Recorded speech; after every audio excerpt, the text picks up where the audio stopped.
Warning, stay tuned to learn how to survive this encounter with Freddy Krueger.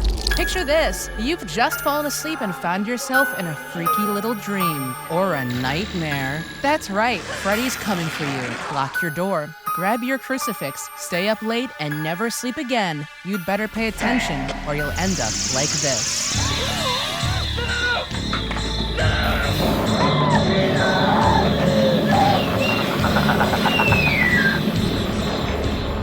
Good evening, psychos and scream queens, and welcome to How to Survive, a show about making it out of your favorite horror movies without getting brutally murdered. I'm Juliet Jolley, and with me as always is our other horror hostess. Oh, sorry, I was asleep. Kate Mancini. Stab that like button down below if you think you'll make it out alive. And if you don't, then take a little nap and subscribe in your dreams.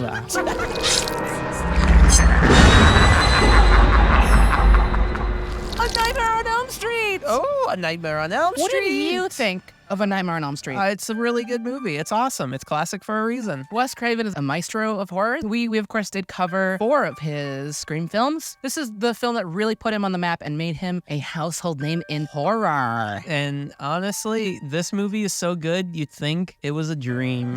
Freddy Krueger is iconic. He's so scary. He's freaky. He is a child killer. And child killer only. That's all he does is kill. Yep, children. Unless you get to the remake or you read into the subtext. That's very clear. Isn't real. And what's your Austin Powers tie-in? I guess Freddy peels skin off of his face like Goldmember does. That's a keeper. Peels his whole face off. Got a little bit of a little connection there. Someone in this movie is evil and bald and prosthetics, big nose, but that might just be them really in the real world. But they also have one hand that they do something special with. Not Audience pinky, at home. not pinky. Audience at home, I'm putting my finger in the mouth. It's not the same as the pinky, but it is an evil bald guy who does a thing with one of his hands. And that's good enough for me. Jerks off, is what you're saying? I hope.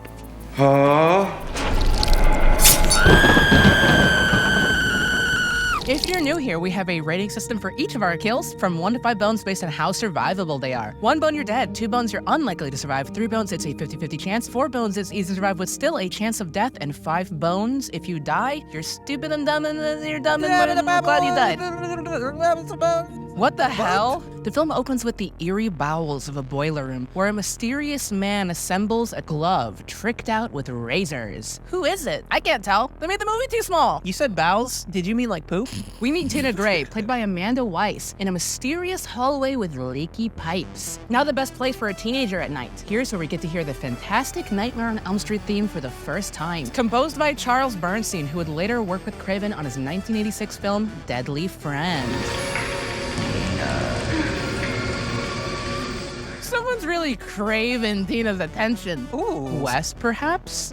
A stupid little lamb shows up for some reason and freaks out Tina so bad she ends up in a boiler room. And thank God they didn't make the movie too small again. Yeah. The mysterious man stalks Tina, scraping his metal fingers on various pipes in the room. I think in those boiler room scenes, he's the scariest. Because he was always like scratching those nails against the pipes. He would really do that and annoy everybody. It does sound pretty annoying. Yeah, I'd kill him, actually. Fucking piece of shit, Robert. Fuck you. We hate you as much as we hate Freddy Krueger. We see his fedora as he makes himself known to Tina. She screams so loud that it only leaves one possibility. Her stalker is a redditor. Gotta be. He's got a fedora, chasing women through dark alleys at night. Let's not meet Mr. Predator Krueger as he jumps out and grabs Tina. She screams, but then she wakes up, realizing it was only a nightmare. Did you say Predator Krueger? No, I said a different thing. Her mother walks in, pointing out that Tina's nightgown has 4 razor cuts on it. But hey, who hasn't had a bad hair, or rather, bad gown day? That's not a saying. In front of Springwood High, we get to hear some of Frederick Krueger's famous theme song, which unfortunately I don't think is hitting the Billboard Top 100 anytime soon. Unless we get a little remix. Some Dua Lipa on Freddy there. Argue, 1, 2, Freddy Argue, 1, 2, on the door. Okay, stop twerking. Apparently this was supposed to be just a creepy little nursery rhyme that kids have had for a while that happens to be very oddly specific. What if they mean Freddy Fazbear? We get introduced to Nancy Thompson, played by Heather Langenkamp, and Glenn Lance, played by a very young Johnny Depp in his film debut. I honestly forgot he looks like this, considering he looks like Freddy Krueger in real life.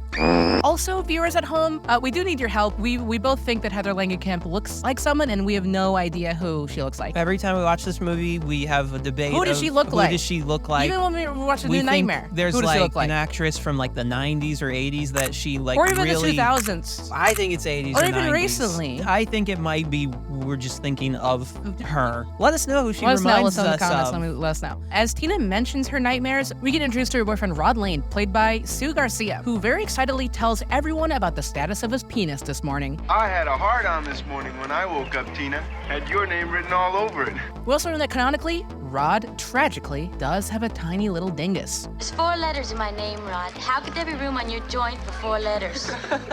Well, really, it kind of Depends. It depends, really. I mean, What if you change the font size? do the letters have to be a certain size? Yeah, Is that do they why? have to be big? Maybe you unzip and it's just the head in the bush and then the balls. He gets pissed that everyone knows his dick size and hits them with a little bit of foreshadowing. Hey, up yours with a twirling lawnmower. What's the foreshadowing? I'll never tell. What? So they have a sleepover at Tina's place, and Tina confides in her friends about her nightmares, revealing that they've all been having the same dreams about the same creep. They hear a metal screech from outside, and investigating reveals Rod, being a huge dick as always, in contrast to the tiny one in his pants. After a quick chat, Rod takes Tina upstairs for a little shag. Emphasis on the little. Glenn tries to make a move, but Nancy shuts him down. We're here for Tina now, not ourselves. Rough shit, dude. Morality sucks. I know it does, Johnny. I know it does. Jungle Man, fix Jane. Good. No more nightmares for either one of us then. Having learned that Rod is having nightmares too, Tina drifts off to sleep, tapping on the window and some mysterious whispers draw Tina outside, and Nancy is having a nightmare of her own. Our mysterious dream demon pushes through the wall above her head, stretching it like rubber, an effect that was actually achieved with a simple 10-cent spandex panel. The guy who bought the panel, mechanical special effects designer Jim Doyle, actually does play Freddy in this moment. Back in Tina's nightmare, she finally comes face to face with her fearsome foe, Freddy Krueger, played brilliantly by Robert Englund. When this came out, Freddy Krueger became an immediate horror icon. His signature look, which some have said is like a was created by Wes Craven, who based the claw hand on cat claws, chose red and green as the sweater colors because they're the 2 most difficult colors for the retinas to process when close together, and based the hat off of the hat a drunk that used to scare him as a kid would wear. Freddy tries to give Tina a hug. He chases Tina and eventually leaps out from behind a tree and very gleefully goes, "Watch this," and then slices 2 of his freaky Freddy fingers off as he smiles with like pure childlike joy. As green like goo squirts out of his stubs. He loves this shit. And we don't. We think it's gross. Tina tries her hardest to get back inside her house, but Freddy gets on top of her. As Tina tries to break free, she rips off Freddy's face to see a nasty, laughing skull. Tina's struggles wake up Rod, and after seeing what looks like Freddy and Tina under the covers, he scrambles out of bed, ripping off the covers, revealing just Tina? Rod repeatedly calls after her but can only watch helplessly as an invisible claw mark cuts through her chest. Tina is thrashed around by an unseen force, an effect achieved by filming in a room built specifically to turn upside down. By the time her friends wake up, it's too late. Tina crumples into a bloody mess on the bed, dead. Rod flees the scene just as Nancy and Glenn walk in. And how would you survive? Wake up. She's very fucked. scared. Yeah. Yeah. We go through this every time there's a first kill in a horror movie, but She no one doesn't knows know. Freddy, you know, blah, blah, blah. She doesn't know there's magic. It comes out of nowhere. There's nothing she can do. And then, like, she doesn't, I don't know. Rod could have woken her up, but too late. Yeah, too late. I don't think there's And shit anyone could have done. She shouldn't have gone outside in the dream, but But it's a dream. She was also walking barefoot on the fucking no, street. she's yawning. Dream time. Freddy's coming. If she didn't go outside, Freddy probably would have gotten her because he's magic. So Yeah, it's it's a a 1. It's a one. 1. Next up, we've got Nancy's dad, Lieutenant Don Thompson, a cop played by John Saxon, and Nancy's mom, Marge Thompson, played by Ronnie Blakely. Lieutenant Thompson thinks that Rod killed Tina, and the next morning he has Nancy followed to use her as bait to catch him. The plan works, and Nancy's not too happy. Not at all.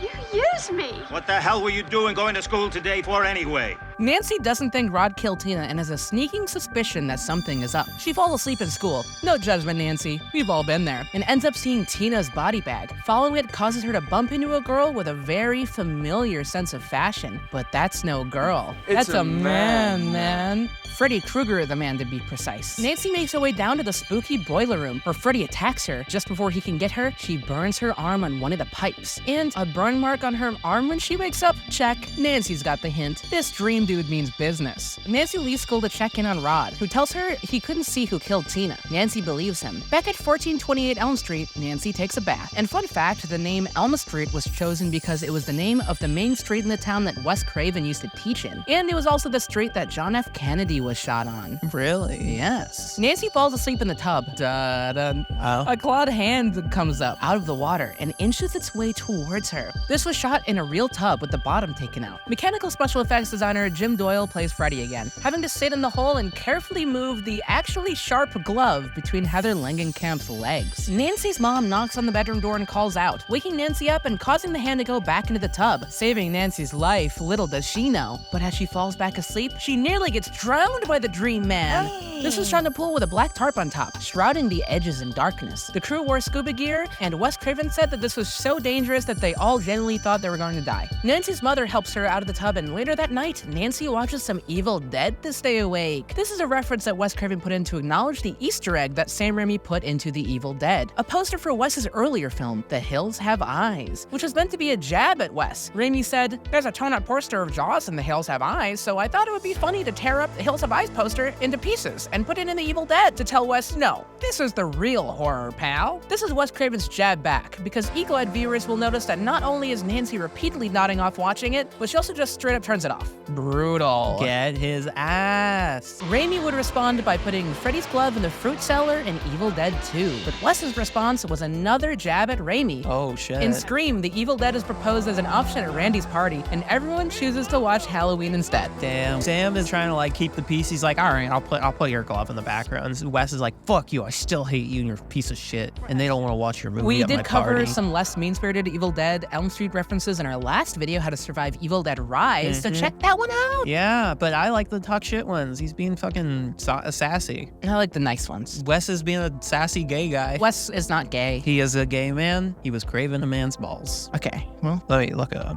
Hold on. Wes Craven gay sex website XXX real leak. let's move on. Sex tape. Glenn sneaks into Nancy's room through the window, something a similar looking Skeet Ulrich would do 12 years later in Wes Craven's other horror masterpiece, Yell Really Loud. Oh wait, that's not right. Can we get a side-by-side of how similar Johnny and Skeet are looking now? Nancy confides in Glenn about her dreams and about Tina's murder, and then asks Glenn to stand guard so she can look for somebody. After turning off all the lights, we see Nancy walk all the way to the police station to witness Freddy entering Rod's cell, revealing that we are in fact inside of the dream world. Nancy screams for Glenn to wake her up, but he doesn't answer. Someone else pipes up though.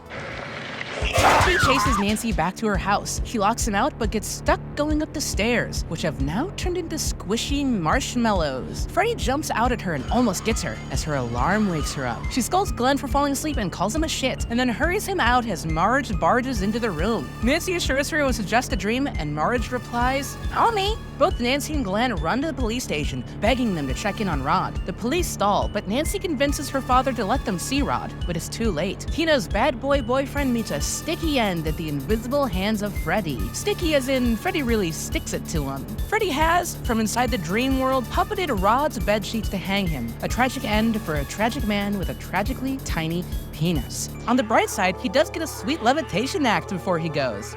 That's pretty cool. How would you survive? Have a bigger penis, wake up, I don't or think I guess the I bigger think he penis does. would do anything. Wait, does he wake up? I don't know. He does. He wakes up. When he's getting pulled, he wakes up. I don't know and if he's he screaming. Is he screaming or is he screaming in his dream? Well, if it was a dream, I feel like we'd see Freddy. I might be wrong, but I think the implication he's screaming in the dream, but in real life he's just being dragged. But I might be wrong. I might have misinterpreted. Either way, I don't think there's anything he can do. He wakes up with the thing already around his neck. It's dragging him. Once he's in jail, it's over, you know. But even if he wasn't arrested, he'd still be fucked because of the way Freddy Freddy just works. Yeah. So I give it a 1. One tiny little bone for the tiny little bone in his penis. At Rod's closed casket funeral, the casket was closed because of his tiny penis, by the way. Nancy tells her dad that somebody else killed Tina, and he asked her who. Nancy said she doesn't know his name, but he had a red and green sweater, knives for fingers, a weird hat, and was burned all over.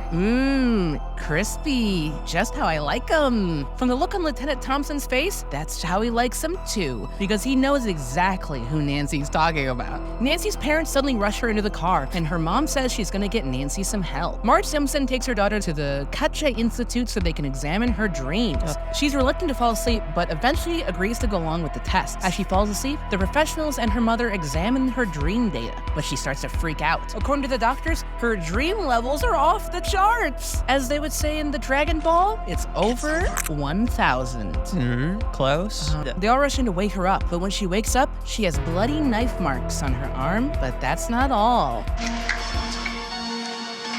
I brought something out from my dream. Nancy managed to snatch his fedora from atop his weird bald head. Talk about stealing someone's thunder. This feat would give any milliner a run for their money. Do you think when she snatched it, he tipped the fedora and went, "M'lady"? I don't think he had the chance because she took it off his head. The hat conveniently has Fred Krueger written in it, giving Nancy a big clue about the identity of her nocturnal tormentor. Unfortunately, we need a big clue about the identity of whoever the hell Heather Langenkamp looks like. What does she look like? Back at home, Marge hides a secret with her friend. Sitting on the phone, She said she grabbed it off his head in her dream. No, I'm not crazy. I'm holding the damn thing right here in my hand. she then hangs up, fearing that Nancy is nearby, and then pretends she doesn't know where the hat is. I threw it away. She says, as she very suspiciously guards a drawer that some would describe as head-sized. Nancy finds the hat immediately, so Marge concedes and tells her that Fred Krueger, yes, Fred Krueger, is dead, but doesn't elaborate further. Nancy is pissed. Her mom slaps her, which is a real slap on set, by the way. Oh, that's rude. So Nancy smashes a bottle of freaking vodka on the floor. Ooh, someone's mad. This is also the first time Nancy admits she knows exactly what's going on. Freddy kills his victims in their dreams. The inspiration for this actually came from a series of articles in the LA Times that Wes read. The first was about a Cambodian family coming to America to escape the mass genocide in the Killing Fields. When they made it to the US, the young boy in the family was terrified to sleep because he felt that if he slept, he would be killed by something chasing him. He forced himself to stay awake for days at a time, hiding the sleeping pills his parents gave him and drinking coffee from a hidden coffee pot. Eventually, he died in the middle of a nightmare. That's scary. That's pretty scary. Other articles about unexplained deaths during nightmares for Hmong refugees were eerily similar. Kinda creepy. Kind of icky, a little scary. Yeah, kinda icky is the word I use. Spooky dooky. Meeting Glenn again, Nancy admits that he hasn't slept in 7 days. Glenn also admits to not sleeping much anymore and shares with her the Balinese way of dreaming, or Balinese dream skills. Something that's always confused me about this movie, and looking it up leads to believe I think that Wes Craven just made this shit up. Yeah. But according to Glenn, they can make up their mind in their dreams to steer them away from being nightmares. I guess like lucid dreaming, maybe referring to. And if they meet a monster in their dreams, they turn their back on it, take away its energy, and it disappears. maybe this will be important later, but who knows? It might just be just a stupid scene to put in here. Yeah, Wes Craven was known to be a very sloppy, shitty writer, a piece of shit director and filmmaker, and no one liked him. Later that evening, Nancy goes back home to discover bars on every window of the house, installed by her mother. Furious, she confronts Marge and ends up learning the truth about Freddy Krueger. And will we ever learn the truth about who Heather Langenkamp looks like? I really would like to know. Yeah. So comment, and hopefully someone knows. Someone knows, and they'll tell us, and then we'll know. And then people will ask us, and we'll go, someone told us. Here it is, yes. Yeah, and we'll be like, it's this thing. But down in the cellar, Marge tells Nancy that Fred Krueger was a filthy child murderer who killed at least 20 kids in the neighborhood. She reveals that, after he was released on a technicality, his bitch ass was burned alive by the vengeful parents of his victims. But not only that, Marge participated in this pretty justified demonstration of mob violence. She also shows Nancy Freddy's glove to reassure her that he is in fact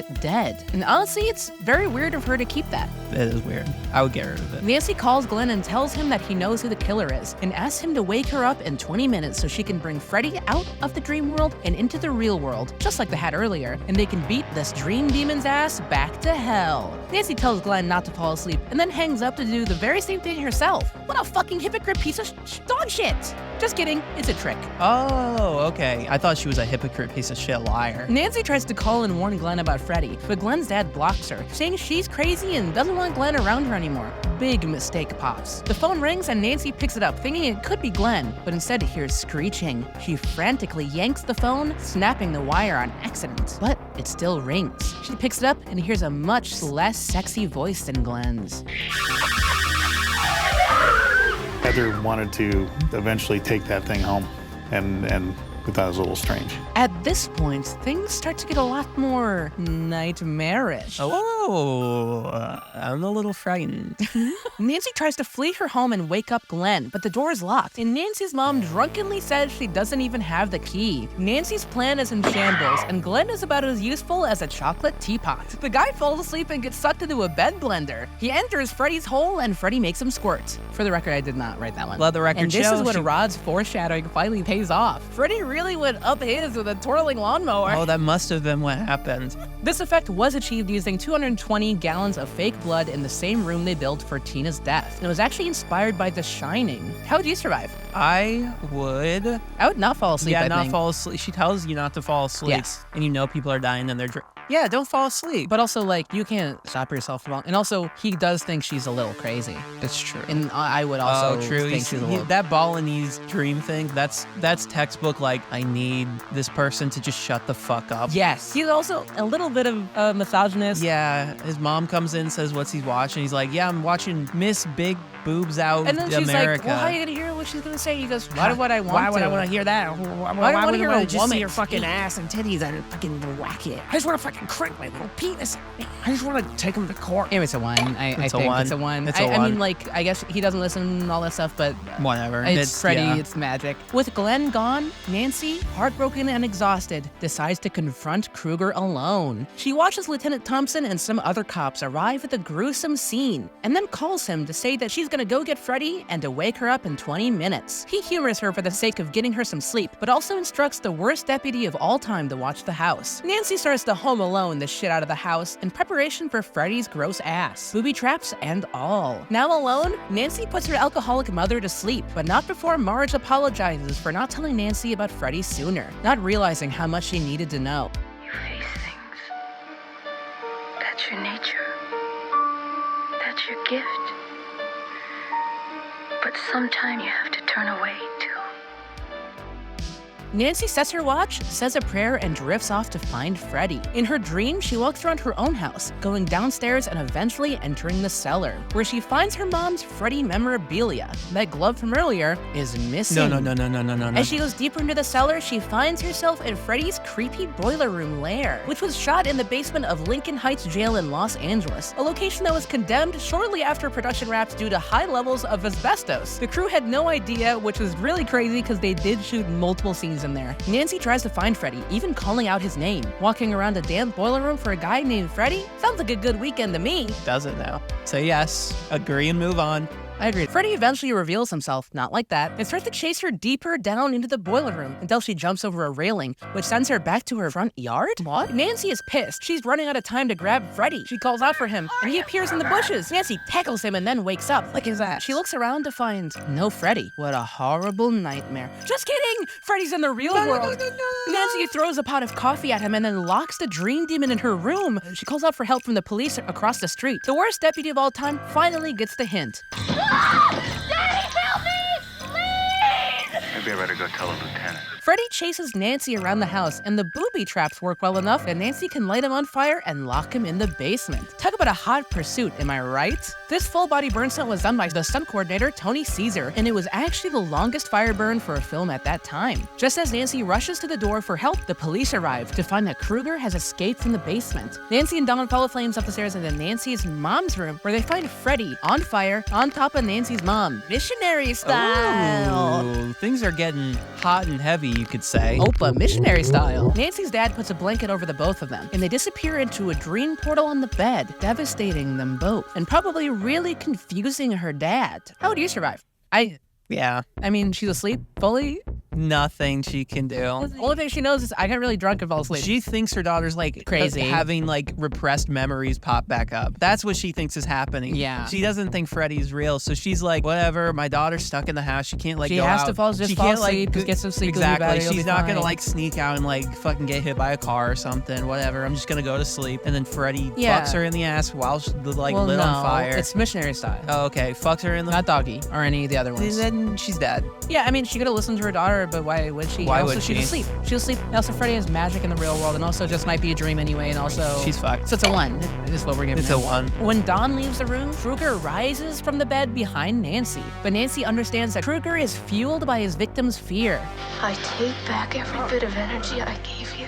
She turns her back on him, and Kruger evaporates as he attempts to lunge at her. Nancy opens the bedroom door and steps outside into a bright and foggy morning, where all her friends and mother are still alive. She gets into Glenn's convertible to go to school when the green and red striped top suddenly comes down and locks them in as the car drives uncontrollably down the street. The 3 girls in white dresses playing jump rope chant Kruger's nursery rhyme as Marge is turned into a little dummy and pulled through a tiny window into his scary little dream world. You think you're out, but Freddy's got one more trick up his sleeve. Or should we say glove? Yeah, this is actually one of 4 different endings for this movie. Originally it ended with a happy ending, but producer Robert Shea wanted a scary twist ending that acted as a sequel hook. Well, the happy ending is basically the same as this ending, minus the Freddy-colored car, and minus the little dummy. yeah, I've seen a couple of the endings, and this is one of the worst. Probably the worst. It's really bad. It's not a good ending. Yeah, I like this movie, another but one it's a had the mess of mom an ending. get killed and the car's normal. I like the one where it's just a normal happy ending, but the implication is that it was a dream. Yes. That's much, I think, way better than any of the other endings. Another version had the mom die and then a reveal of Freddy driving the car, which has normal colors. Wes hated that version and then decided on the Freddy stripes on the car. The very final shot filmed before production, shut down for good, was the mannequin shot, and they were all kind of whatever on it. And that's A Nightmare on Elm Street. Despite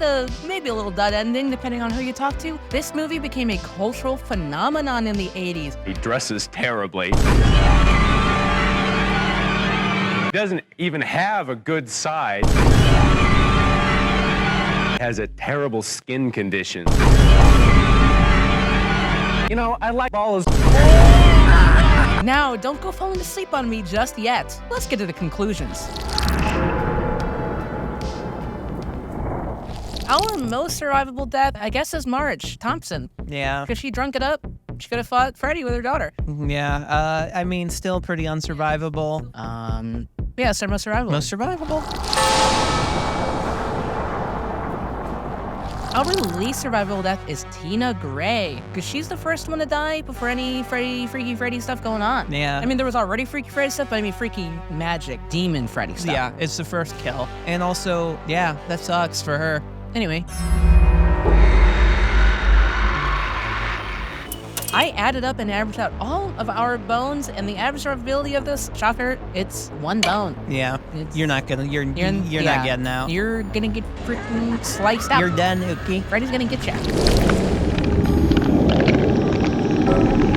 So, even though you're probably gonna die, Freddy is coming for you. So 3-4, better lock that door or that other stuff. Anyway, we'll give you 3 ways to survive. Don't be afraid. Telling Freddy you're not scared of him makes him fuck off for good. Or does it? Regardless, Nancy does it and survives long enough to be in the 3rd film. This is the only movie that this works in, but...